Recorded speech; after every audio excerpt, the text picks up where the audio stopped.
আসসালামু আলাইকুম রাসেল ভাই। আল্লাহর রহমতে আপনি ভালো আছেন এটাই বিশ্বাস করি।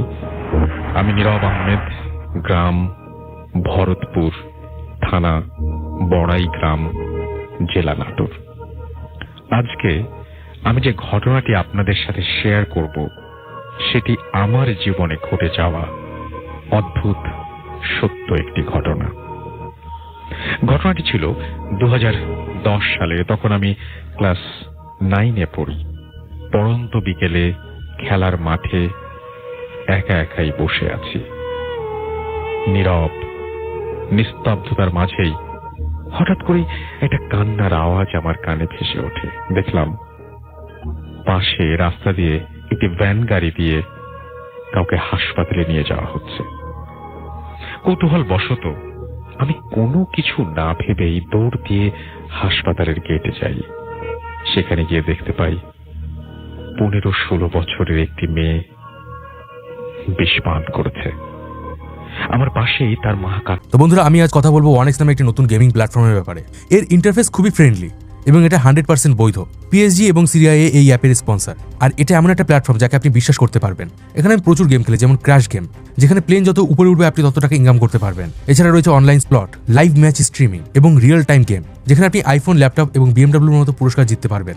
আর এখানে আমার টপিক হিসাবে আমি বেছে নিয়েছি চিকেন রোড। আপনি ওই দ্রুত এবং মজাদার গেমটি খেলতে পারেন। এখানে আপনি খুব সহজে আইপে, ইউপি এবং ব্যাংক ট্রান্সফারের মাধ্যমে আপনার টাকা উত্তোলন করতে পারবেন। আর এখনই যদি আপনি আমার প্রচার কোড ব্যবহার করেন তাহলে পেয়ে যাবেন 30,000 টাকা পর্যন্ত বোনাস এবং বিনামূল্যে স্পিন। তাই অবশ্যই ওয়ানেক্সে রেজিস্টার করুন এবং আজ থেকে জেতা শুরু করুন। কাটি করছে। মেয়েটি বাঁচার জন্য আকাশের পানে অদ্ভুত দৃষ্টিতে চেয়ে আছে। আমি মেয়েটিকে কোলে নিয়ে দ্রুত ইমার্জেন্সির কেবিনের দিকে চলে যাই আর ডাক্তার ডাক্তার বলে চিৎকার করতে থাকি। মেয়েটি এক দৃষ্টিতে আমার দিকে তাকিয়ে আছে। হঠাৎ করেই সবকিছু নীরব হয়ে গেল। আমার নীলাভ চোখের সামনে মেয়েটির জীবনের শেষ সূর্যটা ডুবে যেতে দেখলাম। ইতোমধ্যে কর্তব্যরত ডাক্তার এসে তাকে মৃত ঘোষণা করলেন। আমার চোখের অশ্রু আর ধরে রাখতে পারলাম না। সেদিন রাতে আর ঘুমাতে পারিনি। বারবার মেয়েটির কথা মনে পড়ছিল আর কেন জানি মনে হচ্ছিল জীবন থেকে কোনো একটা কিছু হারিয়ে ফেলেছি। মনের গভীর ভালোবাসা থেকে মেয়েটির সেই নীলাভ চোখের চাহনি যেন আমাকে কিছু বলতে চাইছিল। মাসখানেক পর থেকেই শুরু হলো আমার জীবনের অদ্ভুত পদচারণা। সেদিন রাতে সেলফ স্টাডি শেষ করে খুব তাড়াতাড়ি ঘুমিয়ে পড়লাম। মনে হচ্ছিল আকাশ ভেঙে আমার চোখে কেউ একজন ঘুম নিয়ে এসেছে। ঘুমের মধ্যে দেখছিলাম আমার বিয়ে হচ্ছে অচেনা অজানা কোনো এক স্থানে, যেখানে চারিদিকে ফুলে ফুলে ভরা। সেখানে অনেক কিছু, অনেক নতুন নতুন মানুষ। কিন্তু অদ্ভুত হলেও সত্য যে তাদের কাউকে আমি চিনি না। আমি অবাক হলাম। এরপর দেখলাম পালকি করে একজন মেয়েকে আমার সাথে এনে বসানো হলো। মেয়েটির ঘুমটা সরিয়ে বলে উঠল, কে? আমাকে চিনতে পেরেছ? আমি দেখলাম এটি আর কেউ নয়, সেই মেয়েটি যে গত রাতে, গত 1 মাস আগে আমার কোলে মাথা রেখে মারা গিয়েছিল। আমার ঘুম ভেঙে যায়। নেহায়েত একটি স্বপ্ন ভেবে আমি উড়িয়ে দেই। কিন্তু অবিশ্বাস্য হলেও সত্য যে আমার ঘরের কোনো এক অদ্ভুত ফুলের গন্ধে ভরে গিয়েছিল। আমি যেন আর কিছু ভাবতে পারছিলাম না। এর মধ্যে আমার শরীর থেকে ঘাম ঝরতে শুরু করে। আমার চাল চলনে পরিবর্তন আসলো। পরিবারের সবাই আমাকে বলল, তুমি রাতে কার সাথে একা কথা বলো? আমি নাকি কারোর সাথে কথা বলি। এটাই ছিল তাদের প্রশ্ন, আমি কার সাথে কথা বলি। এভাবে প্রত্যেকটি দিন আমি তাকে স্বপ্নে দেখি যে সে আমার পাশে বসে আছে।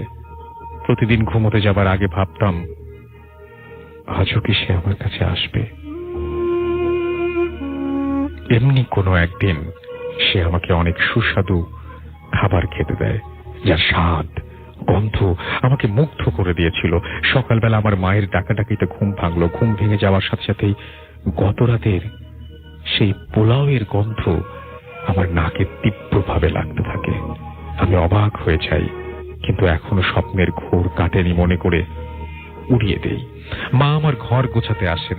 এরপর মা আমাকে জিজ্ঞেস করেন আমি কাল রাতে কোথা থেকে পোলাও খেয়েছি। আমার কাপড় থেকেও নাকি পোলাওয়ের গন্ধ বের হচ্ছে। কি আশ্চর্য! তাহলে কি আজ অবধি যা হয়েছে তা সত্য? ঘটনা প্রবাহ আর আমি নিজের কাছে ধরে রাখতে পারিনি। সহসাই আমার মা বাবার কাছে সবকিছু খুলে বলি। তারা আমার সকল কথা শুনে অবাক হন এবং দ্রুত আমাকে একজন বড় হুজুরের কাছে নিয়ে যান। হুজুর আমাকে দেখে বলেন, তোমার উপর একটি পরী আছর করেছে, কিন্তু তোমাকে সে এত সহজে ছাড়বে না। এরপর তিনি আমাকে কিছু ঝাড়ফুঁক ও পানি পড়া দেন, সাথে একটি তাবিজও দেন। তাবিজ যেন কোনোভাবেই না হারায় সে ব্যাপারে তিনি বিশেষভাবে তাগিদ দেন।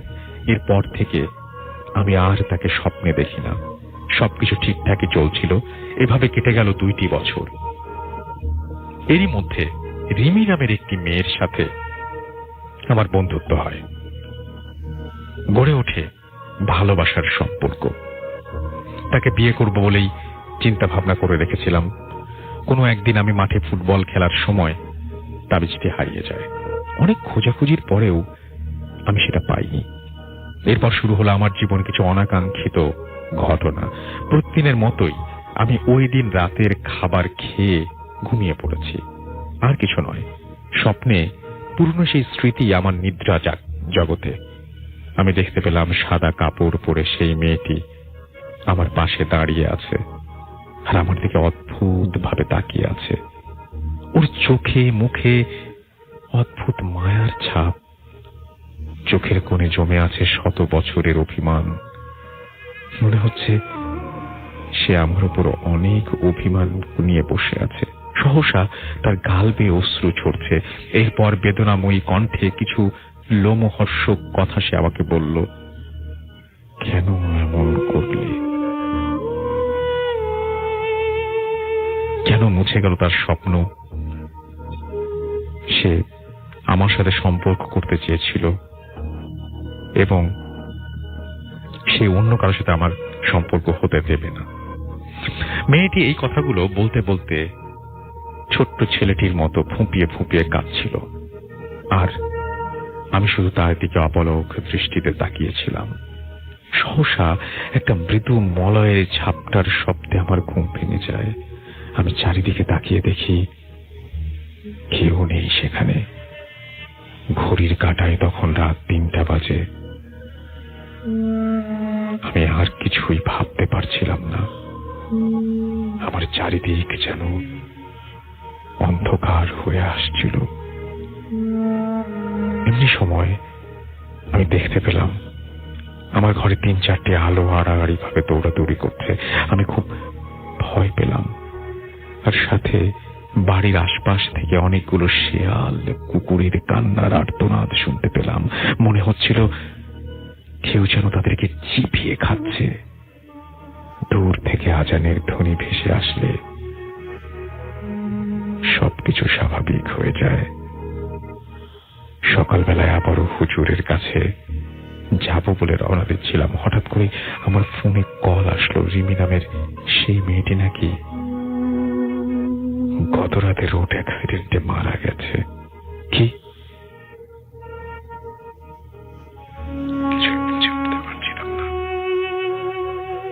হুজুরের কাছে গিয়ে পুনরায় সব ঘটনা খুলে পড়লাম। তিনি আমাকে আবারও একটি তাবিজ দেন, যা আজও আমাকে বহন করে বেড়াতে হচ্ছে। যুগের দাবিতে কেটে গেছে অনেকগুলো বছর, কিন্তু আজও আমার হৃদয়ে তা কেটে আছে সেই তিক্ত ঘটনাগুলো, যার ব্যাখ্যা আমি আজও মেলাতে পারিনি। আজও রাত হলে মনের মাঝে হু হু করে কেঁদে ওঠে, আর অদ্ভুত সব কর্মধারা মনে করিয়ে দেয় কি দোষ করেছিল বিষপান করা সেই মেয়েটি, আর কেনই বা সে বিষপান করেছিল? কেনই বা মর্মান্তিক সড়ক দুর্ঘটনায় রিমির জীবন চলে গেল? কোনো কিছুই যেন মেলাতে পারি না আমি। তবুও মনে হয় নিহত আত্মা আজও জেগে আছে আমার জন্য। হয়তো সে অনেক অনেক অভিমান নিয়ে বসে আছে আমার চিরচেনা সেই খাটের পাশে, হয়তো ভালোবাসা পাওয়ার জন্য আমার কাছাকাছি আসার চেষ্টা করে, কিন্তু অদৃষ্টের এই নির্মম পরিহাসে আসতে পারে না আমার কাছে। হঠাৎ করে মাঝে মাঝে ঘুম ভেঙে যায়, মনে হয় মেয়েটি আমার কাছেই দাঁড়িয়ে আছে। আমি যেন এখনো তার কান্নার আর্তনাদ আর তার সেই সব সময় দোয়া করি আল্লাহ যেন আমার হারিয়ে যাওয়া রিমি আর সেই মেয়েটিকে ক্ষমা করে দেন। এই ছিল আমার জীবনে ঘটে যাওয়া ধ্রুব সত্য ঘটনা। এখন আমি আল্লাহর রহমতে অনেক ভালো আছি। ঘটনাটি ঠিকমতো গুছিয়ে লিখতে না পারার জন্য আমি আন্তরিকভাবে ক্ষমা প্রার্থী। এই মুহূর্তে যে ঘটনাটি পড়বো সেটা একটা ইমেইল, এবং সেই ইমেইলে আপনাদের সবাইকে আমন্ত্রণ জানাচ্ছি। যেভাবে লিখছেন আমি সেভাবেই পড়ছি। আশা করছি যে ইমেলটা আপনাদের ভালো লাগবে। আসসালামু আলাইকুম। শুরুতে বলে নিই, আমি গুছিয়ে লেখার মতো মানুষ না। কোনো বানান কিংবা কোনো শব্দ ভুল হলে ক্ষমার চোখে দেখবেন। সেই 11 সাল থেকে শুনছি আপনাদের, কিন্তু কেন যেন আজকে লেখার প্রয়োজন বোধ করলাম। আমি আরিফ শাহরিয়ার, বাংলাদেশের একটি রেপুটেড প্রাইভেট ইউনিভার্সিটি থেকে আমার অনার্স কমপ্লিট করেছি আইন বিষয়ে, এবং লন্ডনে মাস্টার্স করছি। ফলে আমার পক্ষে সশরীরে উপস্থাপন করা সম্ভব না। আমি যে ঘটনাটি শোনাবো সেটি বাংলাদেশের, আমার নিজের সাথে ঘটে যাওয়া। সময় প্রায় 5-6 মাস আগের মতো হবে। বলে রাখা ভালো যে আমার তুলা রাশি, আমি জানি না আপনারা বিশ্বাস করবেন, রাশি বিশ্বাস করেন কিনা, বাট ছেলেবেলা থেকে আমার কাছে রাশি জিনিসটা নিছক ভাওতাবাজি মনে হতো। যাই হোক, আমার তুলা রাশির কল্যাণে আমি ছোটবেলা থেকেই কম বেশি প্যারানর্মাল ব্যাপার স্যাপারের সাথে পরিচিত ছিলাম। আমার পরিবারের প্রায় সবাই একটু ইসলামিক মাইন্ডের, যার ফলে এই সব জিন ভূত সম্পর্কে আমাদের সবারই ধারণা ছিল। যাই হোক, ঘটনায় আসি। আমার গ্র্যাজুয়েশন শেষ করার পরে জুন কি জুলাইয়ের দিকে আমি আমার 4 জন ইউনিভার্সিটি ফ্রেন্ড ঠিক করি যে আমরা পুরো বাংলাদেশ ট্যুরে যাব। কাকতালীয় ভাবে আমার 4 জন ফ্রেন্ডের বাসাই ছিল ফেনীতে। তার মধ্যে একজনের নাম আশফাক। তো আমরা সবাই ডিসাইড করলাম যে আশফাকের বাসায় থাকবো এবং সেখান থেকেই আমরা পুরো চট্টগ্রাম ঘুরবো। এতে আমাদের হোটেলে থাকার খরচটা সেভ হবে।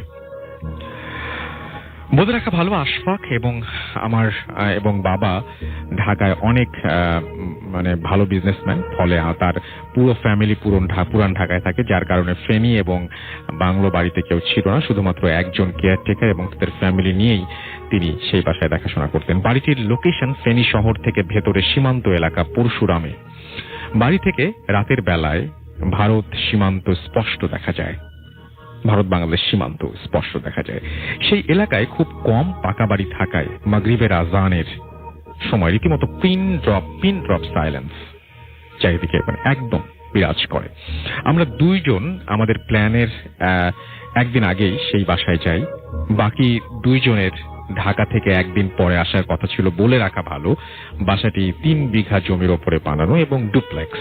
আমরা যেই দেখলাম কেয়ারটেকার কাকার কাছে ছেলে আমাদের জন্য দোতলায় আলাদা রুম গুছিয়ে রেখেছে এবং পাশের হোটেল থেকে লোক আসছে আমরা কি খাবো শুনতে। আমি যে ফ্রেশ হওয়ার জন্য বাথরুমে গেলাম, বাট একটি জিনিস খেয়াল করলাম, এত আলিশান একটি বাথরুম বাট কোনো আয়না নেই। আমি একটু খুঁতখুঁতে স্বভাবের, আমার কাছে ব্যাপারটা খুব বিরক্ত লাগলো। কিন্তু আজব ব্যাপার হলো, বাথরুম না, পুরো বাসায় কোথাও আমি কোনো আয়না পেলাম না। অনেক টায়ার্ড থাকার কারণে ব্যাপারটা আর ভেবে ওঠেনি। নিজের ব্যাগের ছোট আয়না দিয়েই কাজ চালিয়ে নিলাম। 7টার সময় হোটেল থেকে আমাদের খাবার নিয়ে এলো কেয়ারটেকার সাহেব এবং তার ছেলে। আবার খেতে খেতে সবাই মিলে গল্প করার সময় এক ফাঁকে কিচেনের দরজার ওপরের কোনায় একটা বড় মাছ দেখতে পেলাম। অনেক বড়, বলতে গেলে 6-7 ফিট হবে, এবং মাছটি লম্বালম্বি ভাবে দরজার কোনায় ওপরে দাঁড়িয়ে আছে। মাছটি দেখে আমাদের দেখা টিপিক্যাল কোনো মাছ মনে হলো না, অনেকটা রূপচাঁদা মাছ, কিন্তু শরীরটা ছোপ ছোপ ডোরা কাটা। বাসায় নতুন হওয়ার কারণে আমি ভাবলাম এটা হয়তো কোনো শোপিস টোপিস হবে। আমি আশফাককে ডাকতে যেই দেখলাম মাছটি নিচে পড়ে গেল। এইটা দেখে আমি প্রচুর ভয় পেলাম। আমার সামনে থাকা প্লেট রীতিমতো পড়ে গেল নিচে। সবাই অবাক হলো। কি আমি প্যানিক করতে করতে সবাইকে বললাম, বাট খেয়াল করলাম কেয়ারটেকার চাচা আমার কথায় একটু ইতস্তত হলেন না। উল্টো তিনি বললেন, মনে হয় বাঁধনগুলো আবার লাগাতে হবে। এই কথার মানে আমি তখনও বুঝে উঠতে পারিনি। খাওয়া দাওয়া শেষ করে তিনটি আলাদা আলাদা রুমে ঘুমাতে যাই। বলে রাখি, আমার স্মোক করার অভ্যাস থাকায় ব্যালকনিটাওয়ালা রুমটাতে আমি যাই। ভোর 3টা কিংবা 3:30 দিকে আমার ঘুম ভেঙে যায়, কোনো শব্দে না। আমি লাইট অন করলাম, দেখলাম পুরো ভিজে আছে এবং ফ্যান ফুল স্পিডে দেয়া। আমি উঠে বসেই খেয়াল করলাম আমার গা এবং বিছানা জুড়ে ভেজা। আমার ঘুম কাটিয়ে সেন্স আসার পর আমি বুঝতে পারলাম এগুলো পানি কিংবা ঘাম না, এগুলো গোলাপ জল। আমি কিছু বুঝে ওঠার আগেই দেখলাম খাটের নিচ থেকে একটা সাদা বিড়ালের মতো কিছু দেখতে, পুরোপুরি বিড়ালও না, একটা প্রাণী চলে গেল আমার খাটের নিচের দিকে। আমি এইটা দেখে এত ভয় পাই যে চিৎকার করে পাশের রুমে চলে যাই, কিন্তু কাউকে না পেয়ে আমি নিচতলায় যেতে যেতে সেন্সলেস হয়ে যাই। সকালে জ্ঞান ফিরলে আশফাক প্রথমেই আমাকে বলে, কোনো কিছু জিজ্ঞেস না করি, তোর কাপড়ের ব্যাগ কোথায়? আমি একটু বিরক্ত হই, জিজ্ঞেস করি। ও আমাকে বলে, সত্যি করে বলতো তুই তোর কোন আয়না এনেছিস আজকে? আমি বিরক্ত হয়ে বলি, ভাই আমার জীবন যায় আর তুই আছিস আয়না নিয়ে।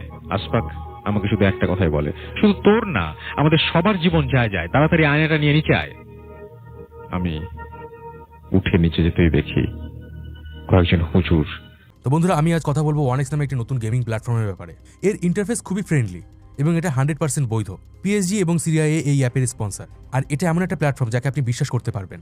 এখানে আমি প্রচুর গেম খেলি, যেমন ক্র্যাশ গেম, যেখানে প্লেন যত উপরে উঠবে আপনি তত টাকা ইনকাম করতে পারবেন। এছাড়া রয়েছে online slot, live match streaming এবং রিয়েল টাইম গেম, যেখানে আপনি আইফোন, ল্যাপটপ এবং বিএমডব্লিউর মতো পুরস্কার জিততে পারবেন। আর এখানে আমার টপিক হিসাবে আমি বেছে নিয়েছি চিকেন রোড। আপনি ওই দ্রুত এবং মজাদার গেমটি খেলতে পারেন। এখানে আপনি খুব সহজে আইপে, ইউপি এবং ব্যাংক ট্রান্সফারের মাধ্যমে আপনার টাকা উত্তোলন করতে পারবেন। আর এখনই যদি আপনি আমার প্রচার কোড ব্যবহার করেন তাহলে পেয়ে যাবেন 30,000 টাকা পর্যন্ত বোনাস এবং বিনামূল্যে স্পিন। তাই অবশ্যই 1x রেজিস্টার করুন এবং আজ থেকে জেতা শুরু করুন।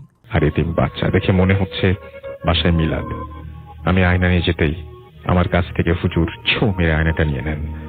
তারপর সেটি হ্রদে ধোয়া পানিতে ফেলে একটা কয়লা দিয়ে ভেঙে গেল একটি কয়লা দিয়ে ভেঙে গেল বা কিছু একটা লিখেছেন উনি। আমি খুব বিরক্ত হয়ে আশফাককে বললাম, কি হচ্ছে? ও আমাকে বলে, ঢাকায় যাওয়ার পথে সব বলবো।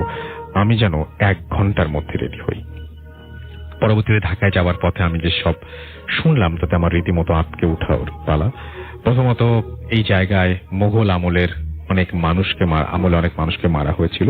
পরবর্তী তাদের দাদারা এই জায়গার বাড়ি বানাতে চাইলে যেই কাজটা শুরু করত কোনো না কোনো ভাবে বাধার শিকার হতো। আশফাকের বাবা 2009 সালে এই বাড়িটি বানায়। এই বাড়িতে ওঠার ঠিক 13 দিন পর তার দাদি মারা যান এবং আরো আশ্চর্যের ব্যাপার, তার ঠিক 13 ঘন্টা পর তার নানা স্ট্রোক করে মারা যান। এরপরে তার মামা খালারা ওই বাসায় অনেক সমস্যা ফেস করতেন এবং এক পর্যায়ে তারা কুষ্টিয়া থেকে বড় হুজুর আনেন। হুজুর বলেন যে সেই বাসায় 88,000 জিন বাস করে এবং তিনি আরো বলেন যে এই জিন এই বাসার মধ্যেই অন্য মাত্রায় বা ডাইমেনশনে বাস করে, ফলে তাদের কোনোভাবেই তাড়ানো সম্ভব না। হুজুর আরো বলেন যে বাসার সকল জিনিস যেগুলো প্রতিফলন করে সেগুলো সরাতে হবে, অর্থাৎ বাসায় এমন কোনো জিনিস রাখা যাবে না যেগুলো নিজের চেহারা দেখা যায় কিংবা আলোক শিখা প্রতিফলন করে, কারণ এই সব জিনিস নাকি তাদের ডাইমেনশনে সাথে আমাদের ডাইমেনশনের সংযোগ তৈরি করে দেয়। আমি আয়না নিয়ে যাবার ফলে আমার আয়না দিয়ে সেই সব জিন পুনরায় আবার আমাদের ডাইমেনশনে আসার রাস্তা পায়, যার ফলে ওই দিন বাসার বন্ধ বাঁধন খুলে গিয়ে আর এবং কিচেনে মাছ রূপে কাউকে দেখেছিলাম। আমি আশফাককে শেষ একটা কথা বলেছিলাম যে তাহলে কেয়ারটেকার কাকা বাসায় কিভাবে থাকে। আমাকে আশফাক বলেছিল তা মনে হয় এখনো আমার শরীরে কাঁটা দিয়ে ওঠে। ও বলল যে বাসায় কোনো কেয়ারটেকার থাকে না, যিনি ছিল তিনি 1 বছর আগে এই বাসায় মারা গেছেন সাপের কামড়ে। তার ফ্যামিলি এখন ঢাকায় আশফাকদের বাসায় থাকে, আর তার ছেলে ফেনী শহরে সিএনজি চালায়। আমি জানি না এটি ভয়ের কিনা, বাট আমার কাছে অনেকটা আনসলভড মিস্ট্রি। আমার জীবনের অনেক ঘটনা আছে, একদিন সময় করে ভয়েস মেইলে দিব। আমার জন্য দোয়া করবেন। ভূত এফএম এর জন্য শুভকামনা। হচ্ছে আমাদের প্রথম অতিথির কাছে আমরা চলে যাব। আপনার নামটা কাইন্ডলি একটু বলবেন এবং তারপর আপনি কোথা থেকে এসেছেন সেটা বলবেন, তারপর আপনার ঘটনায় যাব। আসসালামু আলাইকুম রাসেল ভাই। ওয়ালাইকুম আসসালামু আলাইকুম লিসেনার। আমি মোহাম্মদ রবিউল ইসলাম, এসেছি মিরপুর থেকে। জি, তো রাসেল ভাই, আপনাকে আবারও ধন্যবাদ আসলে সেকেন্ড টাইমের মতো আমাকে স্টুডিওতে আমন্ত্রণ জানানোর জন্য। Thank you so much. তো রাসেল ভাই, আজকে আমি যে ঘটনাটা শেয়ার করব এটা মাদারীপুর জেলার একটা গ্রামের ঘটনা। জি, তো এটা আমি শুনেছি আমার বাবার মুখ থেকে। জি জি। তো ঘটনাটা ঘটেছিল রাসেল ভাই আজ থেকে 55 থেকে 60 বছর আগে। ঘটনাটি মাদারীপুর জেলার একটি গ্রামে ঘটেছিল রাসেল ভাই। আমি সরাসরি ঘটনা চলে যাচ্ছি। মাগুরা থেকে 7-8 জনের একটি কিষানের দল এর সাথে ঘটেছিল ঘটনাটি রাসেল ভাই। আচ্ছা, যারা পেটের তাগিদে মৌসুমী কৃষিকাজ করার জন্য আসছিল আমাদের গ্রাম থেকে 3-4টা গ্রাম পরে একটি গৃহস্থ বাড়িতে। আসলে ভাই আখের মৌসুমে আখ কাটা এবং মাড়াই করার কাজের জন্যই তারা এসেছিল। জি। রাসেল ভাই, ওই সময় মাগুরা থেকে ওই আমাদের যে গ্রাম মাদারীপুর জেলার যে গ্রাম, সেখানে আসতে রাসেল ভাই যাতায়াত ব্যবস্থা বলতে ছিল আপনার নৌকা, পায়হাটা পথ এবং ভ্যান গাড়ি আর কি, যেটা আসলে স্বাভাবিকভাবে ওই যে 5টার পরে আর এগুলো আর কি ওইভাবে পাওয়া যেত না। জি। তো মাগুরা থেকে আসার পর নৌকা পথে আসার পর রাসেল ভাই যেখানে তাদের আসলে ওই যে ঘাটে তাদের নামতে হবে, এটা বর্তমান আপনার কাউরাকান্দি নামক একটা ঘাট আর কি, যেটা মাদারীপুর যাওয়ার সময় আর কি পরে আর কি পদ্মা নদীর পাড়ে আর কি। তো তারা এসে যখন আসলে যে আপনার ওই ঘাটে নামে, তখন অলমোস্ট আপনার 6:30 থেকে 7টার মতো বেজে যায় আর কি আসলে ভাই। তো যার ফলে তারা এসে দেখে যে ঘাট থেকে কোনো ভ্যান বর্ণ কিছু পাওয়া যাচ্ছে না। আর যদি তারা চিন্তা করে যে যদি হেঁটেও যায় তাহলে আমাদের অলমোস্ট 7-8 ঘন্টা লেগে যাবে। তো 6:30 7টা বাজে। তো তারা এটা চিন্তা করতে করতে বললো যে আগে আমরা যেহেতু নামছি, তো যেহেতু 7-8 জনের একটা টিম, 8 জনের মতো, তারা বলে যে চলো তাহলে আমরা আগে কিছু খাই এখান থেকে। একটা দোকান খোলা ছিল, তারা এখানে গিয়ে ওই কলা রুটি টুটি যা পায় এগুলো খায় এবং তাদের চা পান খেয়ে তাদের সাথে ওই মানে গ্রামের যেহেতু কৃষক রাসেল ভাই, তারা তখন ওই বিড়ি টিড়ি গুলো খায় আর কি, তারা বিড়ি কিনে নেয়। তো নেওয়ার পরে তাদের মধ্যে আলোচনা করতে করতে তার মধ্যে দুজন বলে যে তো আমরা এখানে বসে থেকে তো লাভ নেই, সারা রাত তাহলে বসে থাকতে হবে। আর আমরা যেহেতু আস্তে আস্তে দেরি হয়ে গেছে, আমরা টাইম মতো পৌঁছতে পারবো না গৃহস্থ বাড়িতে, আমাদের বকাঝকা শুনতে হবে। তো তাদের মধ্যে দুজন বলে যে তাহলে আমরা এক কাজ করি, আমরা যেহেতু রাত আর এবং আমরা 7-8 জন আছি, তো আমরা আস্তে আস্তে হাঁটতে থাকি। 7-8 ঘন্টার রাস্তা, আমরা সকাল সকাল তাহলে পৌঁছে যেতে পারবো ওই বাড়িতে, যে বাড়িতে যাবো। তারপর সকালে নাস্তা নাস্তা করে কাজ শুরু করলাম স্বাভাবিকভাবে। তো যেই ভাবনা রাসেল ভাই, সেই অনুযায়ী তারা কাজ করে, তারা তাদের মতো হাঁটা শুরু করে আর কি।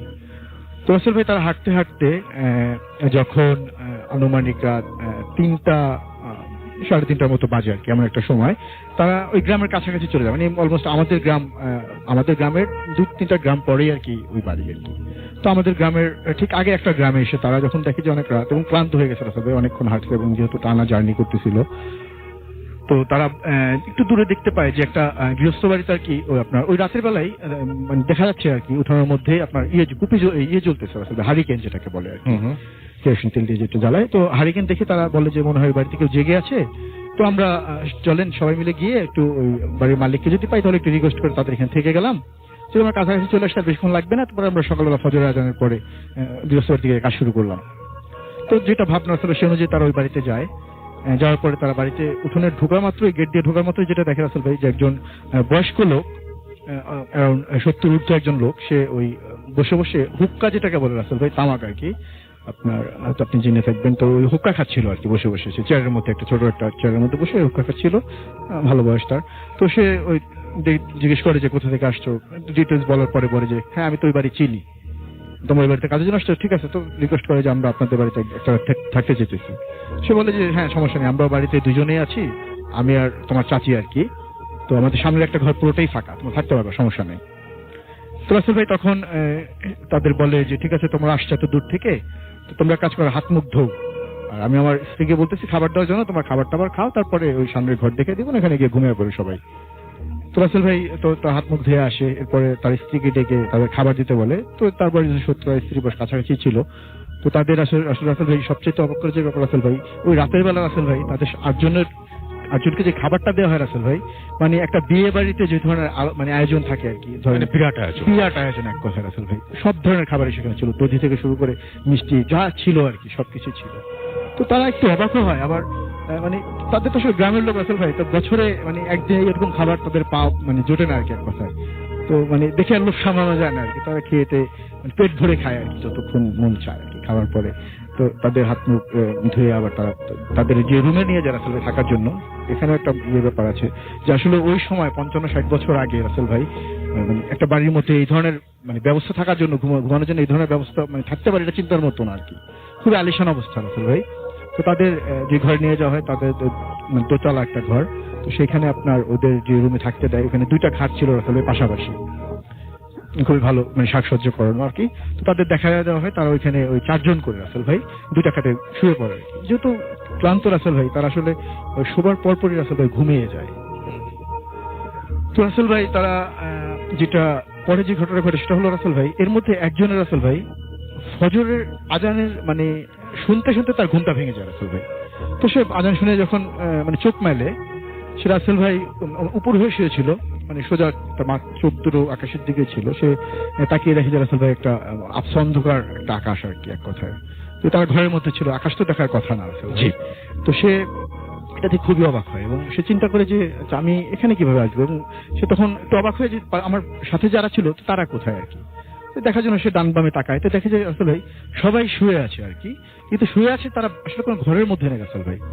তারা আছে ওই আপনার ফসল কাটার পরে অনেক বড় যে মানে ক্ষেত যেটাকে বলে রাসেল ভাই, যে জমিটা আছে অনেক খোলামেলা, এবং সেই মাঝখানে একটা শিমুল গাছ, যেটার নিচে তারা সবাই ঘুমিয়ে আছে আড়াআড়ি ভাবে, এক একজন এক একদিকে মাথা টাথা দিয়ে, এবং তারা যে বিছানা বালিশ হিসেবে যেটা দিয়েছে রাসেল, সেটা আসলে রাসেল ভাই মাটির চাকাগুলো দিয়ে রাখছে।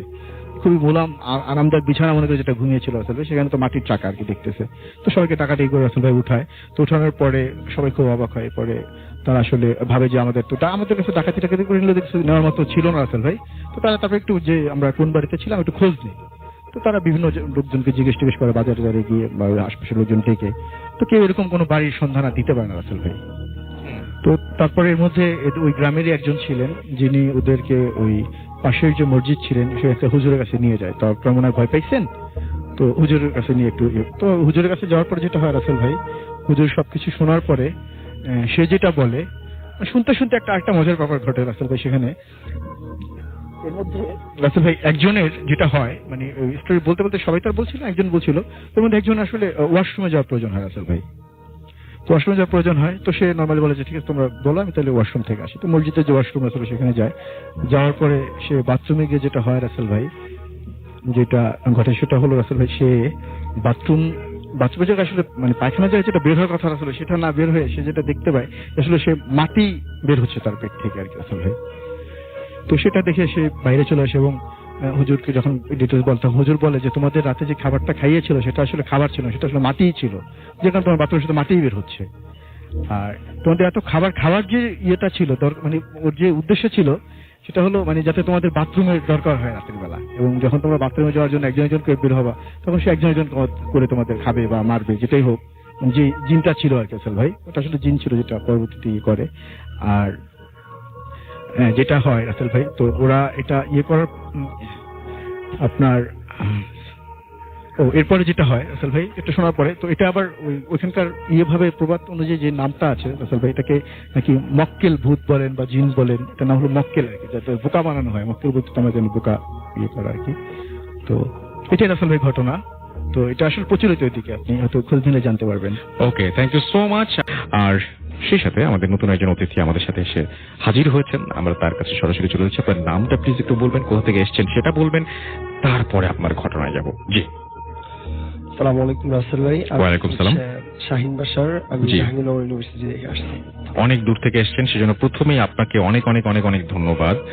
আপনাকে অনেক বেশি জি, ধন্যবাদ। চলেন আমরা ঘটনায় চলে যাই। জি রাসেল ভাই। রাসেল ভাই, যে ঘটনাটা সেটা মূলত আমার সাথেই ঘটছে। হুম। সেটা 2018 সাল মানে গত বছর আর কি। তো আমি মেইনলি হচ্ছে আপনার বিভিন্ন কোচিং সেন্টার গুলোতে আর কি ক্লাস নেই। তো দেখা যাচ্ছে এই ক্লাসগুলো আমি হচ্ছে শুক্র শনিবার গুলাতে আর কি নেই, অন্য দিন তো আমার ক্লাস থাকে, এই জন্য হচ্ছে নিতে পারি না, শুক্র শনিবার ক্লাস নেই। তো এই 2 দিন ক্লাস নেই বলে হচ্ছে আমার উপর মানে অনেকটা প্রেশার থাকতো ওই টাইমটাতে আর কি। তো একদিন হচ্ছে ক্লাস নিয়ে ফিরতে ঢাকা তো প্রচুর জ্যাম থাকাতে হচ্ছে আমার প্রায় 10:30-11টা মতো বেজে যায়। তো সেই টাইমটাতে হচ্ছে আপনার কিছুটা মানে এরকম একটা অবস্থা, জাস্ট শীতও না, আবার মানে শীত আছে বাট ওই লেভেলের শীত না, আর কুয়াশা যে অনেক বেশি এরকম না আর কি। তো আমি ক্যাম্পাসে যখন আর কি ঢুকি, আমাদের জাহাঙ্গীরনগরে অনেক বেশি শীত, আপনি যদি জেনে থাকেন অবশ্য জানেন যে। তো আমি হচ্ছে যখন ক্যাম্পাসে ঢুকি, তো ওই টাইমটাতে আসলে ক্যাম্পাস বলা যায় যে এক প্রকার ফাঁকাই আর কি, কারণ মানে অনেক শীত থাকাতে 10টা-11টার দিকে এর ভিতরে হচ্ছে স্টুডেন্টরা ম্যাক্সিমাম হলের ভিতরেই থেকে যায় আর কি, বের কম হয়। তো আমি যখন হাঁটতেছিলাম ক্যাম্পাসের ভিতর ঢুকে, তো মানুষ না দেখে আমি হচ্ছে কানে হেডফোন দিয়ে গান শুনতে শুনতে আর কি হাঁটতেছিলাম। তো আমি একটু জায়গাটা সম্পর্কে একটু বলি, সেটা হচ্ছে যে আপনি যদি জাহাঙ্গীরনগর যেয়ে থাকেন রাসেল ভাই, সেটা হচ্ছে আপনার শহীদ মিনার যেটা আছে, শহীদ মিনারের সামনে অনেক বড় প্রায় 5-7 কিলোমিটারের একটা বড় রাস্তা আছে আর কি। তো ওর পাশে হচ্ছে কেমিস্ট্রি এবং পদার্থ বিজ্ঞান বিল্ডিং আর কি আছে। ওর পাশে হচ্ছে মানে ওইটার পাশে আপনার বঙ্গবন্ধু হলের দিকে যাওয়ার একটা রাস্তা আছে, ওই জায়গাটা হচ্ছে 3 রাস্তার একটা হল। তো 2000 খুব সম্ভবত 2012 সালে, যেহেতু অনেক সিনিয়র আমার, আমি এক্সাক্ট বলতে পারবো না, বাট খুব সম্ভবত 2012 সালে আমাদের ক্যাম্পাসে হচ্ছে একটা অনাকাঙ্ক্ষিত ঘটনা ঘটে। আমাদের জুবাইর ভাই নামে একটা ভাই আছে, ওনাকে হচ্ছে সামহাউ মানে কিছু পার্সেন্ট আর কি হত্যা করে, হত্যাটা খুব নির্মম ভাবে করে আর কি। এটা ক্যাম্পাসে যখন আমি যখন আসছি, তখন হচ্ছে মানে হলের ফার্স্ট ইয়ারে থাকতে আর কি ঘটনাটা শুনছিলাম। তো যে জায়গাটাতে আর কি হত্যা করে, আমি যতটুকু জানি ওই জায়গাটাতে হচ্ছে জুবাইর ভাইয়ের একটা সারণী মতো করা হচ্ছে। তো ওইখানে হচ্ছে একটা দেওয়ালে হচ্ছে আপনার জুবাইর ভাইয়ের ছবি এঁকে হচ্ছে ওই দেওয়ালটার নাম দেওয়া হয়েছে যে জুবাইর সারণী। তো ওইটা হচ্ছে 3 রাস্তার মোড়। তো আমি যখন রাসেল ভাই মানে শহীদ মিনার ক্রস করে যখন ওই মোড়টাতে যাব, তো গান শুনতেছে, আমি আমার মতো মানে ওইভাবে কোনো খেয়াল ছিল না, মানে আমি আমার মতো যাচ্ছি খুবই নর্মাল ভাবে। তো হঠাৎ করে আমার চোখটা জুবাইর ভাইয়ের চোখের উপর পড়ে, মানে জুবাইর ভাইয়ের যে ছবি অঙ্কন করা মানে ওই চোখের উপরে যায় পড়ে। তো যখনই পড়ে তখনই আমার মনে করেন যে কয়েক ন্যানো সেকেন্ডের ভিতরে মাথার ভিতরে কাজ করে যে হচ্ছে জুবাইর ভাইকে তো অনেক নির্মম ভাবে হত্যা করা হয় এবং জুবাইর ভাই তো বেঁচে নাই। তো আমি মানে ওইটা যখনই মনে পড়ে তখনই আমি মানে শরীরের ভিতরে একটা মানে কি বলবো যে একটা ভীত আর কি অনুভব করি। তো অনুভব করার পরে আমি সামনের দিকে আগাবো, আমার মনে হচ্ছে কি যে আশপাশ যদি কোনো একজন পার্সন থাকতো বা কোনো ছাত্রছাত্রী থাকতো, তাহলে আমার জন্য অনেক বেশি ভালো হতো, মানে আমি যেতে আমার জন্য কমফোর্ট ফিল হতো। আর জুবাইর সারণী থেকে যে সিএসসি আমাদের যে বিল্ডিংটা আছে, ওই বিল্ডিং এর ভিতরে জাস্ট হচ্ছে একটু মনে করেন যে আপনার ঘিঞ্জি টাইপ বলতে আপনার অন্ধকার মতো জায়গা। তো ওই জায়গাটা পাস করতে আমার খুবই মানে আর কি ভয় লাগতেছিল ওই টাইমটাতে আর কি। তো যখন ভয় লাগতেছে আমি তখন হচ্ছে এদিক সেদিক তাকাচ্ছি। তো আমি যেটা দেখলাম ডান সাইডে তাকায় দেখি পুরা রাস্তা জুড়ে হচ্ছে কোনো পার্সন নাই, এবং সামনের দিকে তাকাচ্ছি তাও কোনো পার্সন নাই, আবার হলের দিকে তাকাই সেদিকেও কোনো পার্সন নাই। তো আমার খুবই ভয় লাগতেছিল ওই টাইমটাতে যে আসলে সামনে একটা অন্ধকার জায়গা পাস করতে হবে, পাশে জুবাইর চোখের দিকে আমার চোখ পড়ে গেছে, তো ভয় লাগতেছিল। তো আমি ওখানে দাঁড়ায় আছি, জাস্ট ওয়েট করতেছি যে সামন যদি আসে দেন আমি তার সাথে যাব।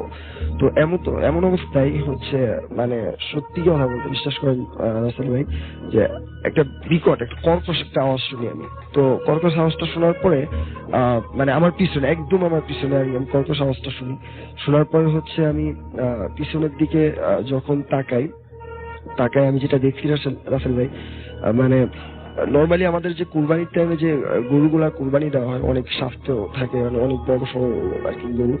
তো ওই টাইপের একটা কুকুর, আপনার পুরা কালো একটা কুকুর একদম খুব আমার পিছনে আর কি ছিল, মানে একদম আমার পিছনে ওইরকম একটা আমি কুকুর দেখলাম, অনেক বড় একটা কুকুর, যেটাকে আমি নর্মাল কুকুর বললে আর কি আসলে ভুল হবে।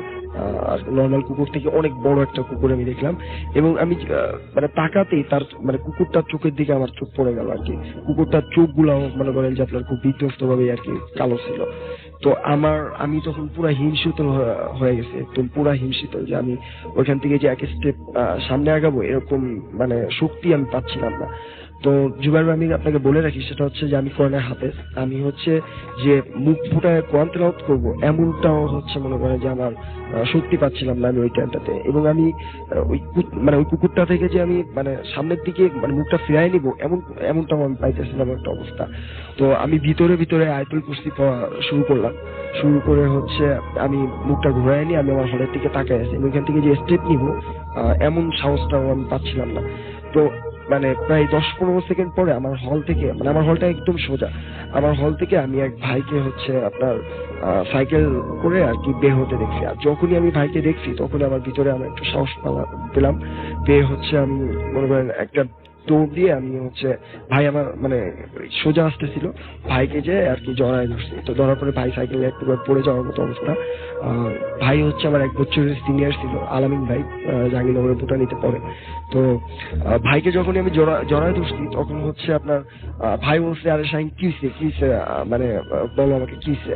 তো আমি ভাইকে খুব মানে ভীতভাবে আর কি বললাম যে ভাই আমি আসলে জুবাইর ভাই সামনের এখানে অনেক বড় ধরনের একটা বাজে একটা কুকুর দেখছি, যেটাকে আমি আসলে কুকুর বলে মানতে পারতাছি না, এবং যেটা অনেক ভিতর মানে অনেক ভয়ঙ্কর ছিল আর কি, পুরাটাই কালো এবং অনেক বড়।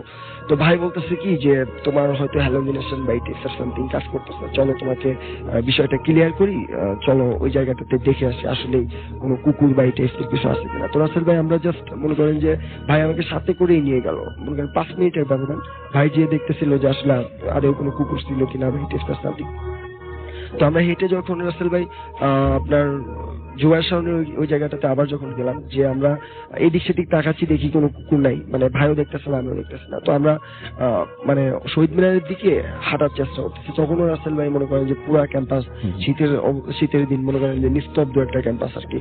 তো আমরা দুইজন যখন আলামিন ভাইয়ের আমি যখন হাঁটতেছি, এমন সময় বিশ্বাস করেন রাসেল ভাই আমার সামনে দিয়ে ঠিক ওই যে বং টাইপের আর কি মানে পুরা কি গরুর মতো যে কুকুরটা আমি দেখলাম, ওই কুকুরটা আমার সামনে দিয়ে এগিয়ে ছুটে গেল এবং খুব দ্রুত মানে বেগে ছুটে গেল আর কি রাসেল ভাই। তো আমি তখনই মনে করেন এক প্রকার চিৎকার দিয়ে বাইরে বললাম যে ভাই আপনি দেখছেন কি, এই যে মাত্র আর কি কুকুরটা গেল। তো ভাই বলতেছে কই না, তো আমি তো কিছু দেখলাম না। তো আমি ভাইকে বললাম না ভাই আমি দেখছি, আমি 100% শিওর ভাই, আমি আপনার মানে আমি বুকে হাত দিয়ে বলতে পারি যে ভাই এরকম আমার সামনে দিয়ে ওই কুকুরটাই গেছে আমার। তো ভাই বলতেছে আসলে শাহিন মানে চলো এখানে বেশিক্ষণ থাকা ঠিক হবে না, আমরা হলের দিকে যাই। তো ভাই আমাকে সাথে করে হলের দিকে নিয়ে গেছিল এবং পরবর্তীতে ওই ভাই থেকেই হচ্ছে আমাদের যে হলের যে ইমাম সাহেব আছেন, ইমাম সাহেবের কাছে নিয়ে আমাকে আর কি ঝাঁপ করেছিল। তারপরেও রাসেল ভাই ওটার জন্য আমার গায়ে জ্বর বা এটা সেটা মানে খুব ভয় পেয়েছিলাম আর কি। তো এখনো পর্যন্ত ওই জায়গাটা আমার কাছে খুব ভয়ঙ্করই লাগে আর কি। ওকে, থ্যাংক ইউ সো মাচ। আপনার ঘটনার জন্য আপনাকে আবারও ধন্যবাদ, অনেক অনেক ধন্যবাদ। এবং আমরা এখন যেটা করব, সরাসরি আমাদের আবারও প্রথম অতিথির কাছে ফিরে যাব, তার দ্বিতীয় একটা ঘটনা তার কাছ থেকে শুনে আসবো। আশা করছি যে এই ঘটনাটিও আপনাদের ভালো লাগবে। চলুন শুনে আসি দ্বিতীয় ঘটনাটি। আপনার নামটা প্লিজ একটু বলবেন, কোথা থেকে এসেছেন সেটা বলবেন, তারপরে আপনার ঘটনায় যাব আমরা। ওকে, জি ধন্যবাদ রাসেল ভাই আমাকে আবার সুযোগ করে দেওয়ার জন্য। আমি মোহাম্মদ রবিউল ইসলাম, এসেছি ঢাকা মিরপুর থেকে। তো রাসেল ভাই আমি এটাকে আমার ভাগ্নির সাথে, মেজো ভাগ্নির সাথে ঘটনাটা, জি ঠিক আছে রাসেল ভাই। তো আমি সরাসরি ঘটনা চলে যাচ্ছি। তো রাসেল ভাই আমি এখন যে ঘটনাটা শেয়ার করব, এটা আমার বড় আপার যে মেজো মেয়ে, ওর সাথে ঘটে যাওয়া একটা ঘটনা রাসেল ভাই। জি, ওর বয়স যখন 5 থেকে 6 বছর হবে তখন আসলে ঘটনাটা শুরু আর কি, এবং এখন পর্যন্ত মোটামুটি চলমান বলতে পারেন ঘটনাটা। তো রাসেল ভাই আমার নানা বাড়ি মাদারীপুরে, আপনি জানেন যেহেতু। তো মাদারীপুর জেলার আঙ্গুলকাটা নামক গ্রামে হলো আমার নানা বাড়ি। তো আমার ছোট মামার বিয়ের জন্য আমরা 2009 কি বা 10 আর কি রাসেল ভাই, আমার এক্স্যাক্টলি খেয়াল নেই। তো আমরা সব পরিবারের সবাই আর কি যাই, আমার ছোট মামার বিয়ে। তো আমার ভাগ্নি সবাই যায় আর কি সাথে। তো রাসেল ভাই যেহেতু বিয়ে বাড়ি রাসেল ভাই, তো একটা আনন্দ আর কি, আনন্দ বিয়ের আগের দিন মানে বলতেই তো পারেন যে শুরু এবং শেষের 7-8 দিন মোটামুটি খুবই জাঁকজমক থাকে আর কি মোটামুটি। জি, তো যেহেতু সবাই যাই আমরা, আরো কাজিন টাজিন সবাই আছে। তো রাসেল ভাই বিয়ের ঠিক আগের দিন আমার নানা বাড়ির ঠিক সামনে একটা বট গাছ আছে রাসেল ভাই, যেটা কত বছর বয়স হবে, 110 বছর হতে পারে, আর বেশি হতে পারে রাসেল ভাই। ঠিক ওইটার সামনে আসলে একটা পুকুর রাসেল ভাই, যেখানে ওই গ্রামের সবাই গোসল টোসল করে আর কি। পাশে আবার নদী আছে রাসেল ভাই, পদ্মা নদী আছে। তো আমরা আমি আসলে আমার যে কাজিনরা ছিল সমবয়সী, তারা সবাই মিলে আমরা চলে যাই আসলে নদীতে গোসল করার জন্য, এবং বাড়ির যে মহিলারা ছিল তারা সবাই আর কি ওই পুকুরে গোসল করার জন্য যায় আর কি, দুপুরে ঠিক আড্ডা ধরেন ভর দুপুর বেলা যেটাকে বলে রাসেল ভাই, অ্যারাউন্ড 12:30 থেকে 1টার মতো আর কি। তো আমার ওই যে ছোট ভাগ্নি ওরাও যায়, মেজো ভাগ্নি, আমার বড় ভাগ্নি, দুটো ভাগ্নি ছিল তখন, তো ওরা ওদেরও নিয়ে যায়। তো আমার আম্মা যায়, আমার খালামণি যায় সবাই গোসল টোসল করার জন্য। তো যাওয়ার পরে রাসেল ভাই যেটা হয়, মানে আমার আম্মা সবাই মাঝামাঝি একটা পুকুরের মধ্যে নেমে গোসল করতেছিল, আর আমার ওই যে ভাগ্নিটা ছিল মেজো, ও হলো ঠিক পুকুরের কর্নার রাসেল ভাই, 2 হাত পা সামনের দিকে ছড়ায় দিয়ে বসে বসে পানিতে খেলতেছিল। ছোট বাচ্চা যেহেতু, আর শহরের বাচ্চা, তো পানি পেয়ে খুবই আর কি আনন্দিত আর কি, সে খেলতেছিল। আস্তে আস্তে সে মানে শুয়ে যেটাকে বলে ঘাপ শুয়ে আর কি, সে পানির মধ্যে পা গুলো নাড়াচাড়া করতেছিল। তো পাশেই আর কি ঘাটে ওই পারে আমার বড় ভাই এবং তাদের যে আমার বড় ভাই এবং তার যে সমবয়সী কাজিন যারা ছিল তারা গল্প করতেছিল, আর খালামণিরা আমার গোসল করতেছিল। তো একটা পর্যায়ে রাসেল ভাই আম্মা যেটা খেয়াল করে যে আমার ভাগ্নি ওই পানির মধ্যে তার পা মানে ছটফট করতেছে, মানে ঝাঁপাচ্ছে আর কি এক কথা যেটা, আর হাত দিয়ে করতেছে, মনে হচ্ছে সে পানির মধ্যে ডুবে যাচ্ছে, কিন্তু রাসেল ভাই তার মুখে আবার হাসি, মানে সে মনে হচ্ছে খেলতেছে। তাকে মানে এইরকম মানে 5 মিনিটের মধ্যে 2বার যখন ফলো করে রাসেল ভাই, তখন আসলে আমার আম্মা বুঝতে পারে, মনে হয় যে একটু অস্বাভাবিক মনে হয় আমার আম্মার কাছে, সে তাকে মনে হচ্ছিল আস্তে আস্তে পানির মধ্যে নিয়ে যাচ্ছে।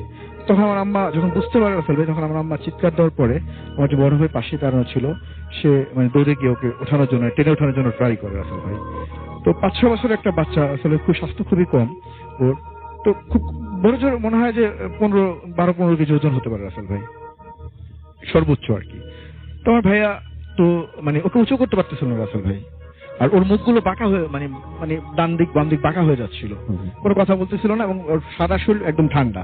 তো নর্মালি চিন্তা করলে হয়তো পানি ততক্ষণ ছিল এই জন্য ঠান্ডা হইতে পারে, কিন্তু ওই বাঁকা মুখটুক বাঁকা হয়ে যাচ্ছে, এবং ওর দৃষ্টিটা ছিল রাসেল ভাই মানে একটা দিকে আকাশের দিকে, মানে দৃষ্টি ছিল একটা, এবং ওর কোনো কথা বলতেছিল মানে কোনো কিছু কোনো সাউন্ড করতেছিল না, শুধু মুখে মনে হচ্ছে বাঁকা হচ্ছে কিন্তু মুখে হাসি আছে। তো বন্ধুরা, আমি আজ কথা বলবো 1x নামে একটি নতুন গেমিং প্ল্যাটফর্মের ব্যাপারে। এর ইন্টারফেস খুবই ফ্রেন্ডলি এবং এটা 100% বৈধ। পিএসজি এবং সিরিয়াএ এই অ্যাপের স্পন্সর, আর এটা এমন একটা প্ল্যাটফর্ম যাকে আপনি বিশ্বাস করতে পারবেন। এখানে আমি প্রচুর গেম খেলি, যেমন ক্র্যাশ গেম, যেখানে প্লেন যত উপরে উঠবে আপনি তত টাকা ইনকাম করতে পারবেন। এছাড়া রয়েছে online slot, live match streaming এবং রিয়েল টাইম গেম, যেখানে আপনি আইফোন, ল্যাপটপ এবং বিএমডব্লিউর মতো পুরস্কার জিততে পারবেন। আর এখানে আমার টপিক হিসাবে আমি বেছে নিয়েছি চিকেন রোড। আপনি ওই দ্রুত এবং মজাদার গেমটি খেলতে পারেন। এখানে আপনি খুব সহজে আইপে, ইউপি এবং ব্যাংক ট্রান্সফারের মাধ্যমে আপনার টাকা উত্তোলন করতে পারবেন। আর এখনই যদি আপনি আমার প্রচার কোড ব্যবহার করেন, তাহলে পেয়ে যাবেন 30,000 টাকা পর্যন্ত বোনাস এবং বিনামূল্যে স্পিন। তাই অবশ্যই 1x রেজিস্টার করুন এবং আজ থেকেই জেতা শুরু করুন। তো ধরাধরি করে বাসায় নিয়ে যায় রাসেল ভাই। এরপরে আমার যে বড় খালু ছিলেন ওইখানে, উনি আল্লাহ একজন লোক, নামাজ 5 ওয়াক্ত নামাজ পড়ে, সে একটু ঝাড়ফুঁক করে, এরপরে মোটামুটি স্বাভাবিক হয় রাসেল ভাই। এরপরে আমরা বিয়ে শেষ করে ঢাকাতে চলে আসি সবাই। এরপর থেকে রাসেল ভাই কন্টিনিউ যেটা শুরু হয়, কারণ মাসের মধ্যে 4বার 5বার বা বেশিও হতো, কমও হতো, ওর হঠাৎ করে দেখা গেছে রাসেল ভাই ও খেলতেছে বা পড়তেছে, যাই করতেছে, হঠাৎ করে রাসেল ভাই ওর একদম সারা শরীর, মানে শুধু এতটুকু বলতে পারতো রাসেল ভাই যে আমার সারা শরীর ঝিনঝি করতেছে।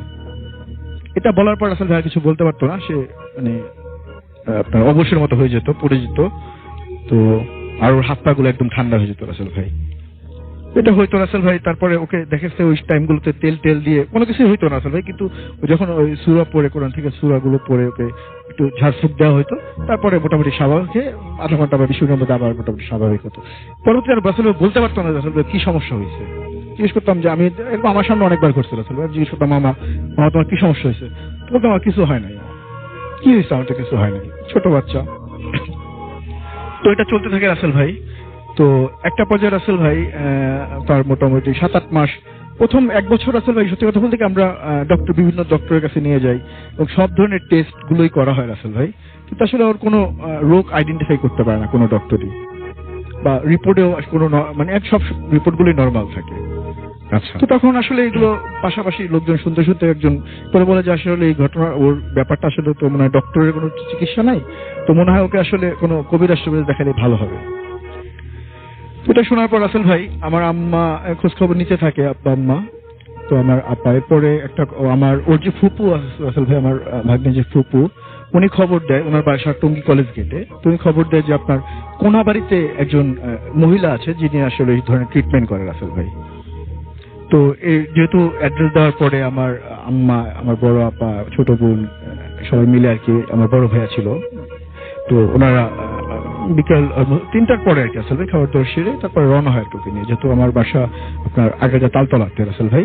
তো যাওয়ার যেতে যেতে তাদের গাজীপুর চৌরাস্তা পার হওয়ার পর রাসেল ভাই বাসে ছিল রাসেল, হঠাৎ করে মানে বৃষ্টি হওয়ার কোনো সম্ভাবনা বা ঝড় হওয়ার কোনো সম্ভাবনা ছিল না রাসেল ভাই, যেহেতু স্বাভাবিক দিকে রওনা হয়। তো হঠাৎ করে গাজীপুর পার হওয়ার পরে রাসেল ভাই মানে প্রচন্ড ঝড় শুরু হয় রাসেল ভাই, এবং গাড়িটা ছোটখাটো একটা অ্যাক্সিডেন্ট করে, যে কারণে মানে কোনো কারণে আর ওনাকে দেখানো হয়নি রাসেল ভাই, ব্যাক করে চলে আসতে হয়। তো আসার পর রাসেল ভাই এরকমই চলতে থাকে রাসেল ভাই, মাঝে মাঝে এরকম হয়। তো এরপরে আবার আমাদের ওই তালতলা মোল্লাপাড়ার একজন মুচি ছিলেন রাসেল ভাই, যার বয়স অনেক আগের, হ্যাঁ মানে অনেক পুরোনো মুচি না উনি? হ্যাঁ, খুব বেশি বয়স না রাসেল ভাই, 35-40 বছর বয়স। 7-8 বছরের বললেন আপনি? হ্যাঁ, 8-9 বছরের। হ্যাঁ। হ্যাঁ। তো তখন ওনার বয়স অ্যারাউন্ড 35 থেকে বা 40 বছরের মধ্যে হবে আর কি, মোটামুটি মানে একদম বয়স্ক না, ইয়ংই বলতে পারেন, ভালো স্বাস্থ্যগ্রস্ত। তো তাকে দেখানো হয় রাসেল ভাই। তো সে বলে যে আপনি ঠিক আছে মঙ্গলবারে আসুন। তো মঙ্গলবারে যাওয়ার পর রাসেল ভাই, সে হিন্দু ছিল রাসেল ভাই, বলে রাখি আপনাকে। তো সে যেটা বলে রাসেল ভাই, মঙ্গলবার যাওয়ার পরে আমার আম্মাকে বলে যে ওকে তো আসলে ওর উপরে আসর করে নাই, কিন্তু ওরে দূর থেকে দৃষ্টি করে, এরকম একটা কথা বলে, যে দূর থেকে যে ইয়েটা আছে মানে জিনটা আছে সে দৃষ্টি করে।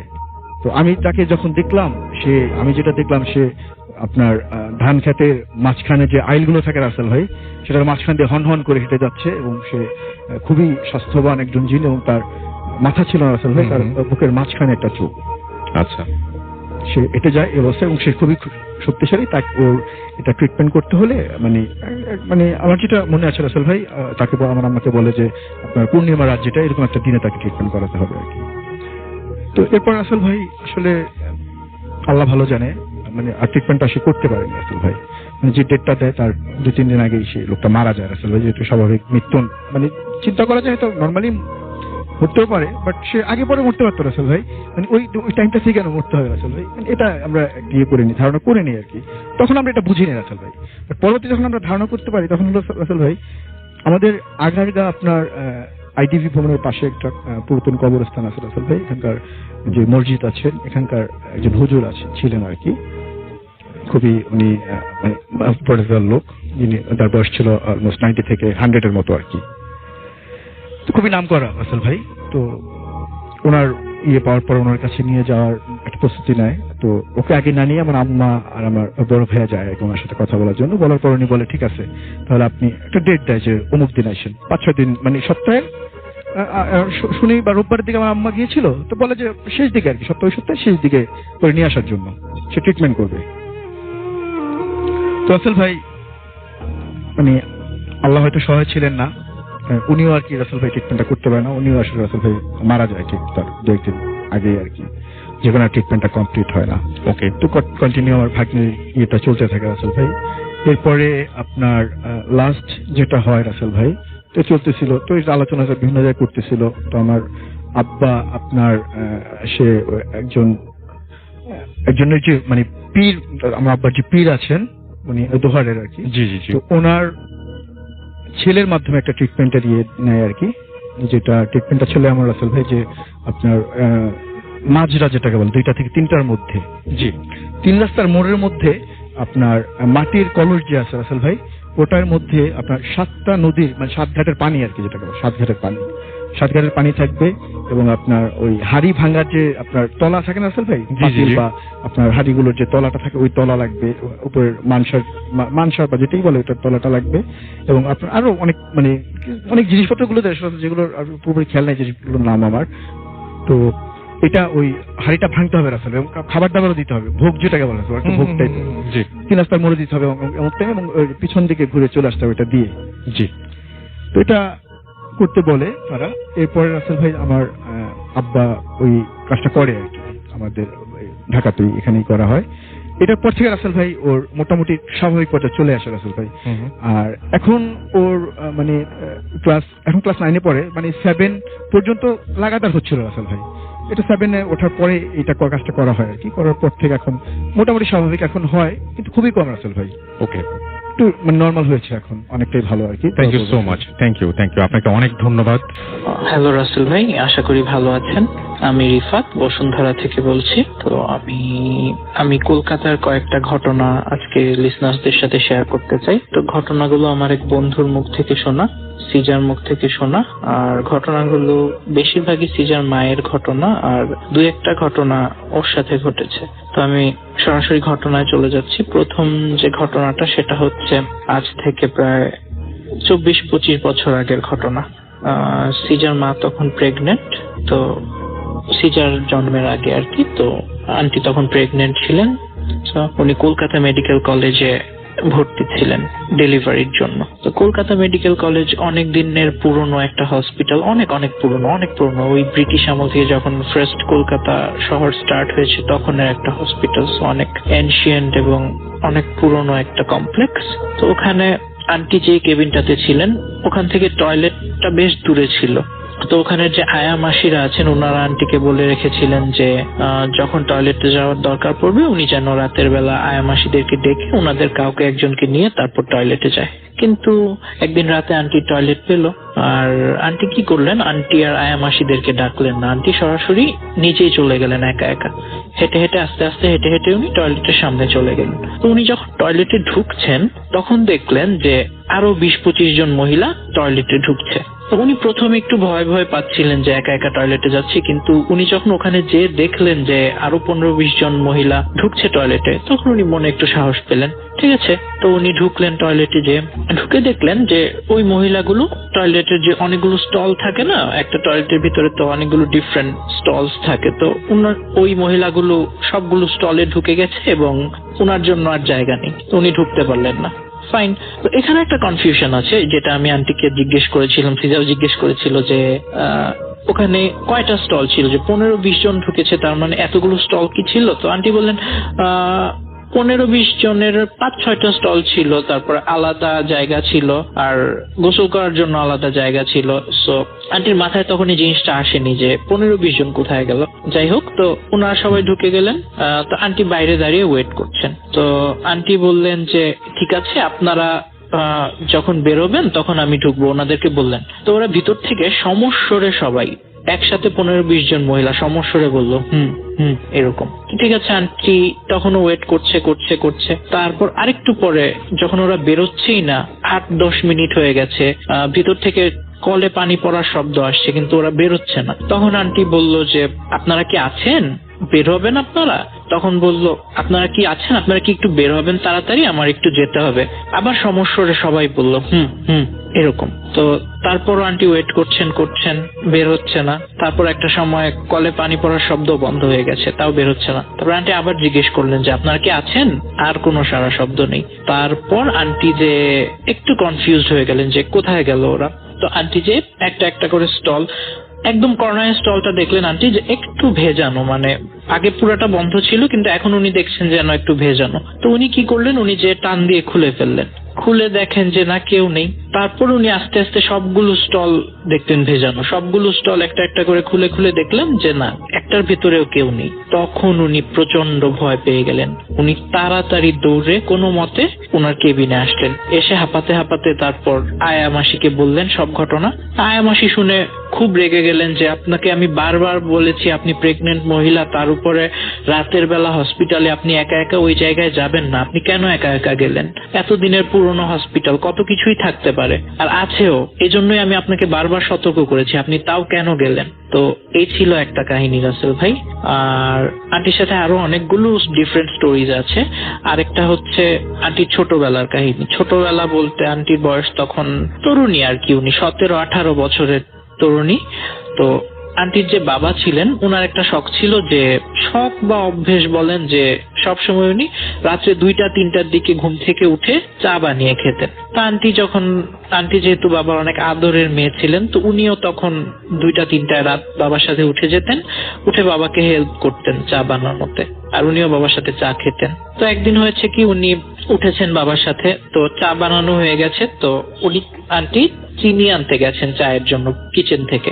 চিনি নিয়ে আসার সময় ওনার হাত থেকে চিনিটা পড়ে গেছে যখন, তো আন্টির বাবা বললেন যে এটা যেহেতু পড়ে গেছে মা, তুমি এটা আর ইউজ করার দরকার নেই, তুমি এটা ফেলে দিয়ে আসো। তো ওনাদের বাড়ি যেহেতু ছিল সেন্ট্রাল কলকাতায়, তো আগের দিনের যে বনেদি বাড়িগুলো থাকে না, তো ওগুলো বাড়ির সামনে বেশ কিছুটা জায়গা থাকে, বাউন্ডারির ভেতরে উঠোন টাইপের থাকে, আর উঠোনের একটা কর্নারে থাকে জঞ্জাল ফেলার জায়গা। তো আন্টি চিনিটা উঠিয়ে নিয়ে একটা ইয়েতে ওই জঞ্জাল ফেলার জায়গার দিকে বেরোতে যাচ্ছেন, বাসা থেকে বেরোয় ওই জঞ্জাল ফেলার জায়গায় চিনিটা ফেলে দিয়ে আসবেন।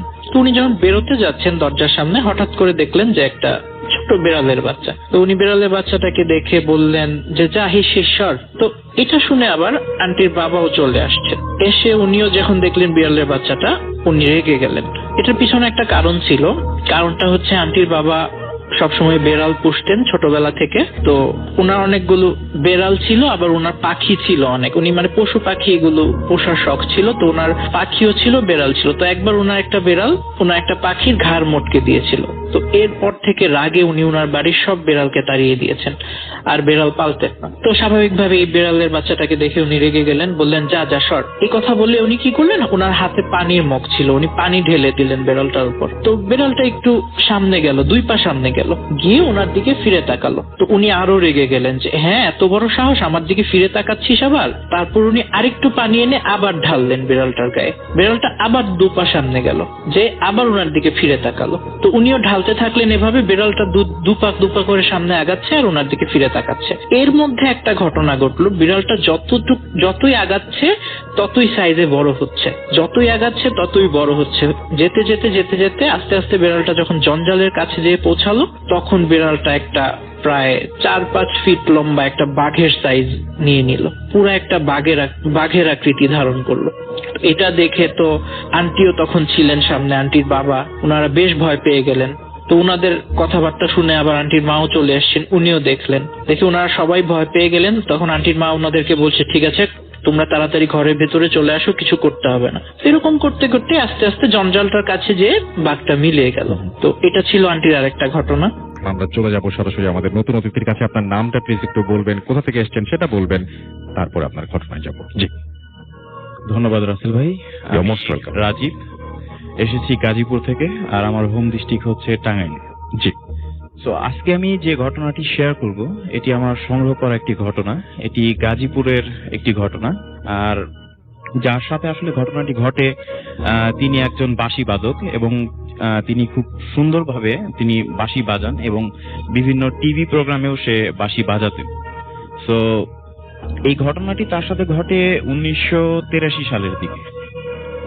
সো তখন আমরা জানি যে স্বাভাবিকভাবে গাজীপুরের যে এখন যে ক্রাউডেড যে ব্যাপারটা, এটা কিন্তু ছিল না। তখন আসলে অনেক উন্মুক্ত একটা প্লেস ছিল।